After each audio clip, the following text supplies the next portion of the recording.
కృష్ణా జిల్లా గూడూరు మండలంలోని చేనేత కార్మికుల పరిస్థితి దుర్భరంగా మారింది. గత 15 రోజుల నుంచి కురుస్తున్న అకాల వర్షాల కారణంగా చేనేత కార్మికుల ఇళ్లలోకి వర్షపు నీరు చేరటంతో వృత్తిని కొనసాగించుకోవటానికి ఇబ్బంది పడుతున్నారు. గూడూరు మండల పరిధిలోని ఆయా గ్రామాలలో నీరు వెళ్లే మార్గం లేక ఇళ్ల మధ్యలోనే వర్షపు నీరు నిల్వ ఉంది. వరద నీటిలో జీవితం గడుపుతూ కార్మికులు నానా ఇబ్బందులు పడుతున్నారు. మగ్గాలు కూడా పూర్తిగా పాడయ్యాయని, వాటిని రిపేర్ చేయించడానికి 18,000 రూపాయలు అవుతాయని అంటున్నారు. ఉన్నతాధికారులు నీట మునిగిన చేనేత మగ్గాలను గుర్తించి తమకు న్యాయం చేయవలసిందిగా చేనేత కార్మికులు కోరుకుంటున్నారు.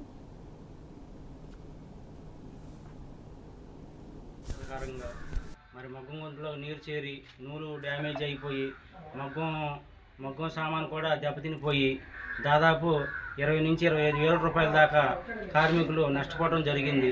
ఇంకా 15 రోజులు కానీ తేరుకునే పరిస్థితి లేదు. మరి ఈ సందర్భంగా ప్రభుత్వ అధికారులు ప్రజాప్రతినిధులు అందరూ కూడా స్పందించి తక్షణం కార్మిక కుటుంబాలకి ఆర్థిక సహాయం చేయవలసిందిగా కోరుతున్నాము.